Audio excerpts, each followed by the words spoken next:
अंधेरा नहीं होगा तो उजले को कौन पहचानेगा? इब्लीस नहीं होगा तो आदम को कौन पहचानेगा? फिरौन नहीं होगा तो मूसा को कौन पहचानेगा? नमरूद नहीं होगा तो इब्राहिम को कौन पहचानेगा? यजीद नहीं होगा तो हुसैन को कौन पहचानेगा?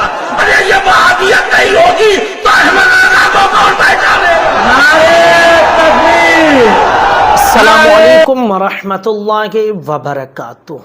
गाज़ी मिल्लत सैयदी सरकार हाशमी मियाँ मद्दज़िल्लहुल आली वन नूरानी, इन्होंने आला हज़रत अलैहि रहमत व रिज़वा की क्या शान बयान की।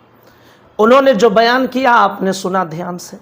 अगर ये वहाबी ना होते, अगर ये देवबंदी ना होते तो मसलके आला हज़रत और आला हज़रत की पहचान कैसे होती?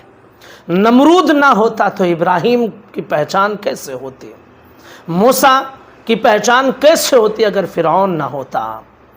आका अलैहिस्सलातु व तस्लीम के ज़माने में तो फ़िरौन नाम का कोई न था, लेकिन फ़िरौनी ज़हनियत रखने वाले बहुत थे और इसलिए हुज़ूर की पहचान सबसे ज़्यादा हुई है। तो चीज़ें जैसे अपनी हकीकत की बेस पर पहचानी जाती हैं, ऐसे वो मुखालिफ से भी पहचानी जाती हैं, अपोजिशन से भी पहचानी जाती हैं, ज़िद से भी उनकी पहचान होती है। तो वहाबियों देवबंदियों ने जितना प्रोपगंडा किया आला हज़रत अलैहि रहमत व रिज़वा के ख़िलाफ़, आला हज़रत अलैहि रहमत व रिज़वा की तालीमात जो उन्होंने इश्क़ रसालत में डूब कर किया, वो सारी दुनिया में धीरे धीरे धीरे धीरे फैलती चली गई। और आज भी आला हज़रत पर लोग रिसर्च कर रहे हैं, पढ़ने की कोशिश कर रहे हैं कि कौन थे इमाम अहमद रज़ा, जिनका इतना नाम है, इतना शोहरा है, जो एक आशिक रसूल थे, एक मुत्तकी, एक परहेज़गार इंसान थे, वक्त के सबसे अजीम मुफ्ती थे, दौर के मुजद्दिद थे, जिन्होंने अपनी ज़िंदगी में इतनी किताबें लिख दी हैं कि जिसके बारे में तसव्वुर नहीं कर सकते थे। और जिस मसले पर कलम उठा दिया है तो कलम तोड़ कर रख दिया है। बड़े बड़े उलमा जहाँ सुकूत इख्तियार करते थे, मेरे आला हज़रत ने वहाँ पर भी कलम चलाकर उस मसले को हल फरमाया है। तो चीज़ें अपनी ज़िद से भी पहचानी जाती हैं। इन वहाबियों देवबंदियों ने जितनी मुखालफत की आला हज़रत की, आला हज़रत की अज़मत और बुलंद होती चली गई। लाख जलते रहें दुश्मनाने रज़ा, कम ना होंगे कभी आशिकाने रज़ा, कह रहे हैं सभी मदह खाने रज़ा, मसलके आला हज़रत सलामत रहे। मुअज़्ज़ज़ नाज़रीन, आपके लिए एक ज़रूरी ऐलान है। अगर आप दुनिया और आखिरत की भलाई चाहते हैं तो आज ही अल्लाह अज़्ज़ा व जल्ला और रसूल पाक सल्लल्लाहु तआला अलैहि वसल्लम के साथ जुड़ जाएं। आप फ़राइज़ अदा करने के बाद नबी पाक सल्लल्लाहु तआला अलैहि वसल्लम पर दुरूद पाक कसरत के साथ पढ़ें। अपनी ज़िंदगी में कम से कम 1.25 लाख मरतबा दुरूद शरीफ पढ़ लें।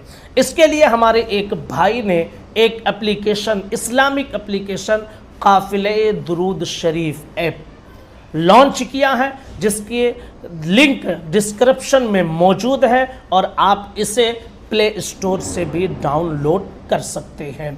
इसमें बहुत तरह के फीचर मौजूद हैं, हत्ता कि आप डेली जो दुरूद शरीफ पढ़ते हैं, डेली बेसिस पर आप इसे इंटर कर सकते हैं और उसे महफूज रख सकते हैं कि आपने एक दिन में कितनी बार दुरूद शरीफ पढ़ी है। इसके अलावा अगर आप किसी दिन दुरूद शरीफ पढ़े और इंटर करना भूल गए तो एक साथ 7 दिनों की एंट्री करने का ऑप्शन भी पाएंगे।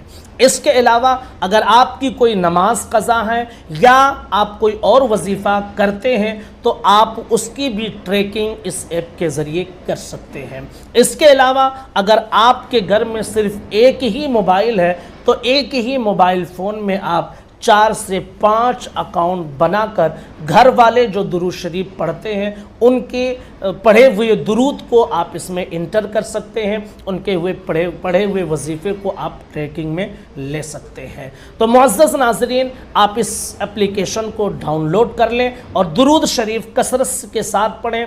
नबी पाक सल्लल्लाहु तआला अलैहि वसल्लम का दामन थाम लें। दुरूद शरीफ یہ ایک ایسی عبادت ہے جو اللہ رب العزت کی بارگاہ میں قبول ہو جاتی ہے، تو درود شریف پڑھنے کی عادت ڈال لیں اور اللہ اور اس کے رسول کے ساتھ جڑ جائیں۔ اللہ تعالیٰ آپ سب کو جزائے خیر عطا فرمائے، آمین ثم آمین بجاہ النبی الکریم۔